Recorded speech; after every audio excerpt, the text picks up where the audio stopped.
Julius Caesar's career was defined by a series of high-stakes gambles.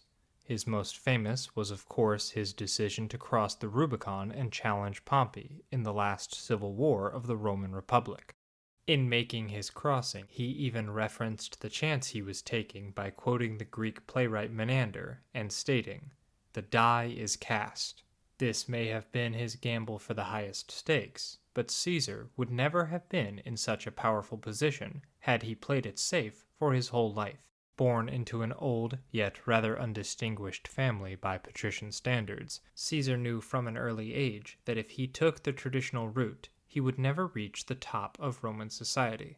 As such, he flouted convention from the start of his career, dressing flamboyantly, risking his life for battlefield glory, and even publicly defying the dictator Sulla at the height of his power. Caesar knew how to get people talking, and most importantly, knew how to get them talking about him. Though talented, his prodigious rise up the cursus honorum was eased by steady injections of capital from Crassus and other top Roman financiers who paid for his campaigns, as well as the bribes and lavish public spectacles voters expected. Without a family fortune capable of sustaining this, Caesar was quickly in serious debt. According to Plutarch, he was unsparing in his outlays of money, and was thought to be purchasing a transient and short-lived fame at a great price, though in reality he was buying things of the highest value at a small price. For Caesar understood something critical. If you owe a man $1,000, that's your problem. If you owe him $1 million, that's his problem.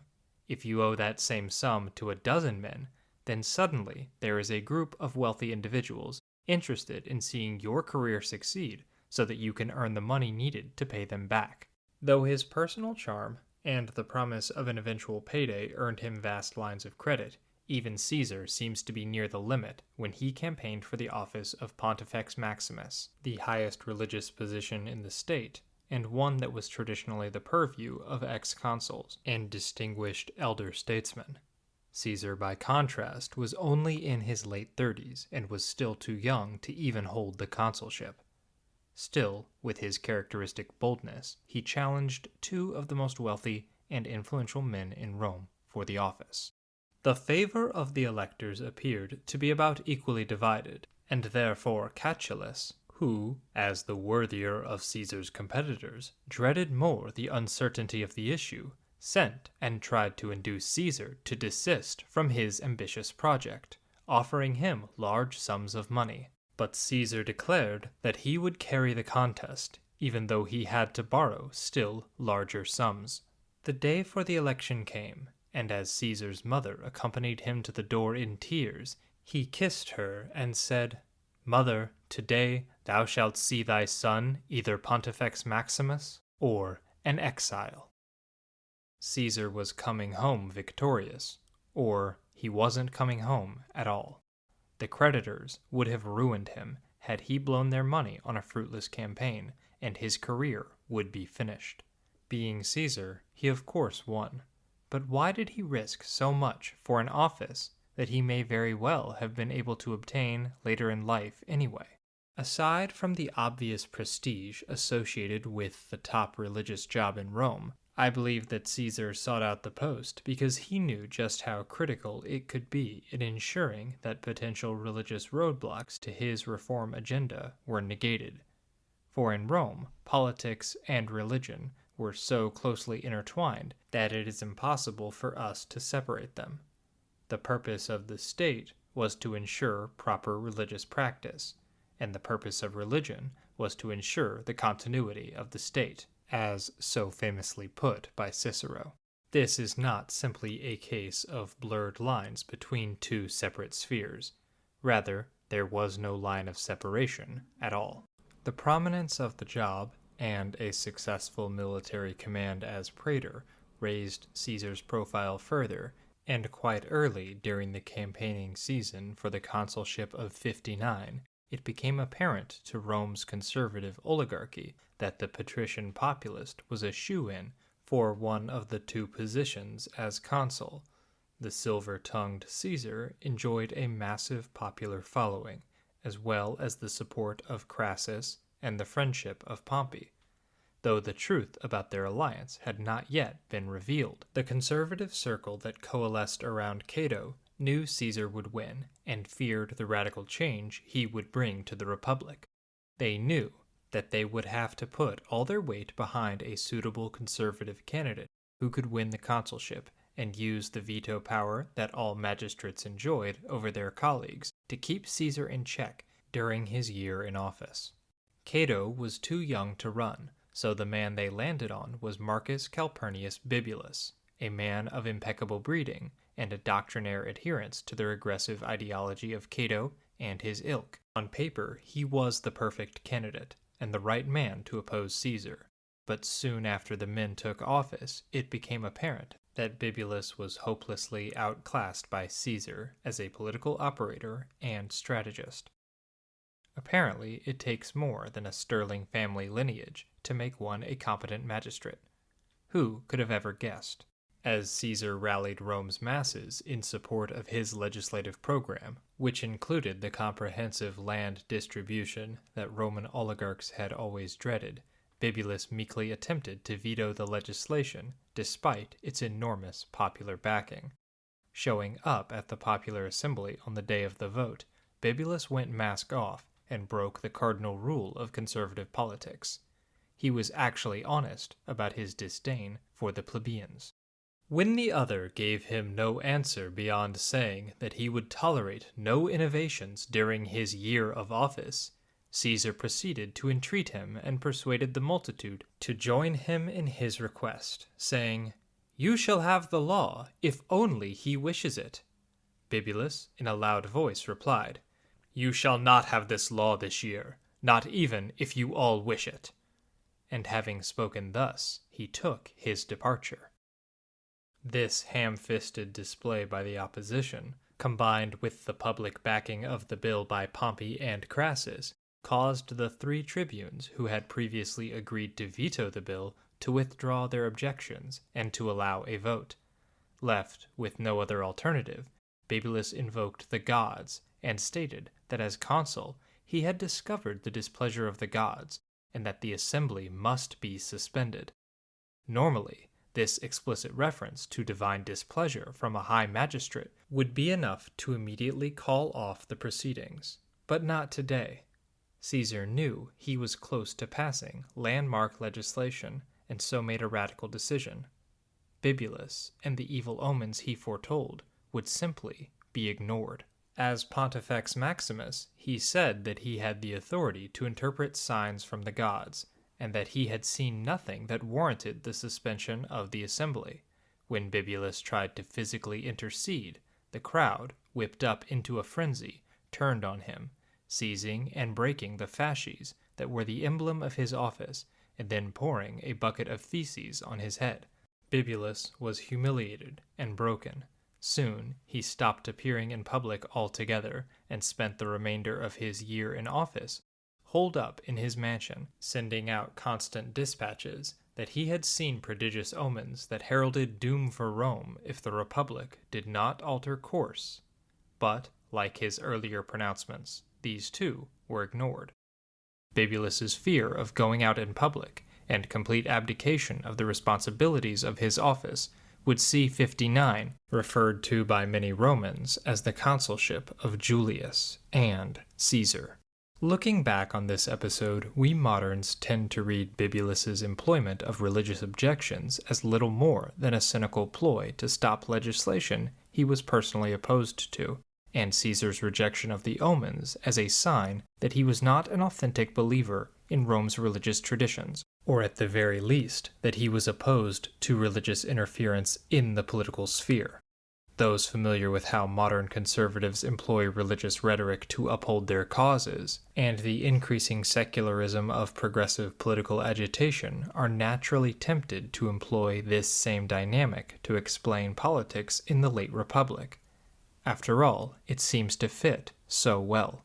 But the truth is that though incorporating this modern perspective may feel like it makes Roman politics more intelligible to us, it actually takes us further from historical reality. Caesar was not a budding secularist, and Bibulus was likely not acting entirely through self-serving motives. Both men truly, deeply, and authentically believed that the proper functions of the Roman state were deeply intertwined with placating the wide multitude of gods the Romans worshipped. They just differed on what this would look like in practice. Caesar and Bibulus, like all Romans, were fervently religious, albeit in a way that is remarkably different from the modern practice of religion in our overwhelmingly monotheistic context. These different contours for Roman religion can make it hard for us to recognize the authenticity of the deeply held beliefs that were shared by the Romans, and all too often, moderns write off the religious beliefs of the masses as blind superstition. If you're enjoying this video, please do us a favor by liking, commenting, and subscribing. We're a small channel, and this is the only way to get the almighty YouTube algorithm to notice us. Furthermore, you can help TribuneIt become more sustainable by becoming a member for as little as 99 cents a month. Thank you for all of your support.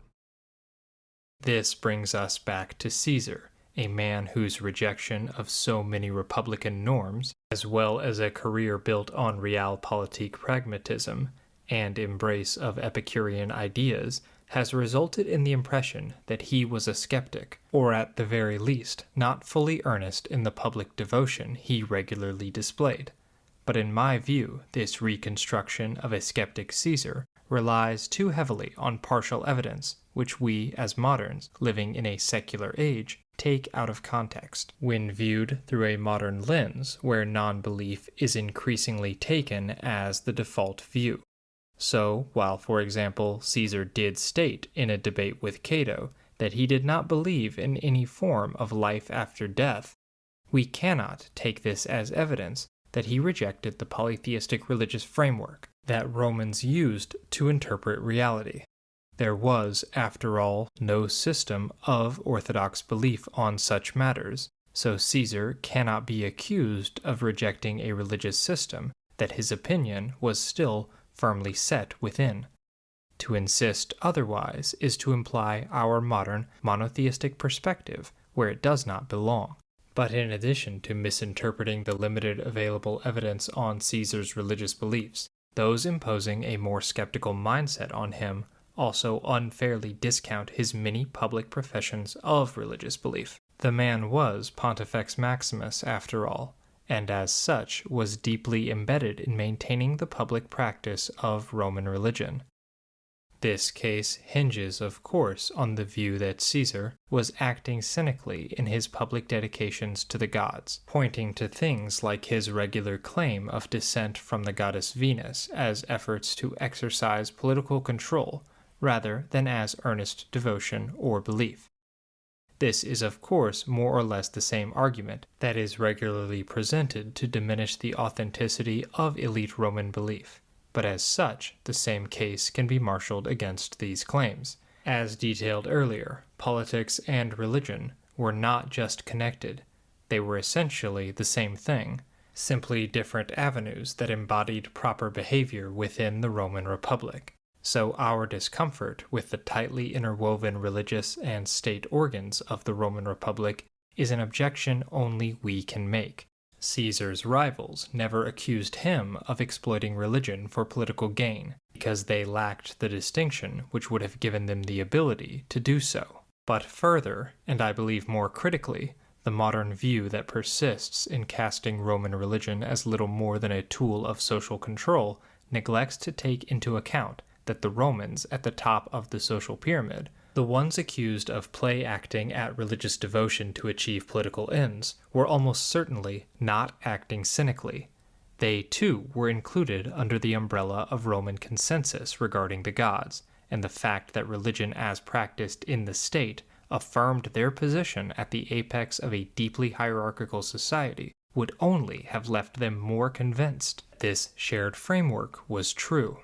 The human mind excels at few things better than creating self-rationalizing justifications, and Roman aristocrats would have been just as susceptible to this as we all are. We can accuse Bibulus of acting politically when he used religious objections in an attempt to block Caesar's legislation, but I have no doubt that he firmly believed that such a law was an affront to the gods, precisely because it was an affront to him and his class. The fact that we as moderns can feel comfortable stating that he was objectively wrong in perceiving this does nothing to diminish what would have been his personal, subjective experience. It is of course impossible to gain access to the interior mental states of the long-dead Romans.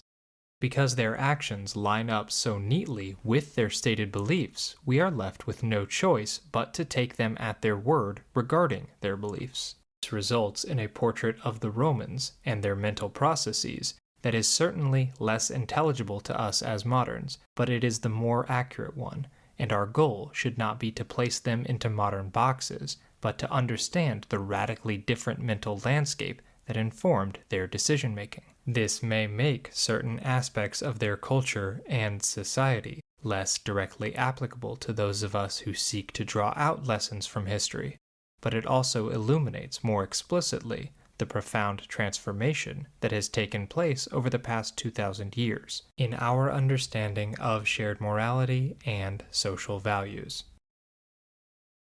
Because Caesar's legislation was passed over the religious objections of his colleague, it existed in a gray area of dubious legality, and though enforced, the strong-arm tactics of Caesar were one of many areas that Cato pledged to prosecute him on once his immunity as governor of Gaul came to an end. It was Caesar's desire to extend his immunity by standing again for the consulship, and Cato's refusal to back down from his vow to prosecute that set the stage for a violent confrontation between Caesar and Pompey. In the end, Caesar would prove victorious, though his reign was short-lived. Events that occurred just after Caesar's death would prove illustrative of just how dynamic Roman religion was. For though his assassins hoped that their plot would end his domination of the state, all they managed to do was ease the path for the next absolute ruler, as Caesar became first a popular martyr, and then something much, much more. The man who as consul had incurred the anger of the conservatives for his supposed impiety by rejecting established religious conventions was becoming a god himself, and would be worshipped by generations of Romans. Those who had fought incremental change the hardest had made radical change inevitable.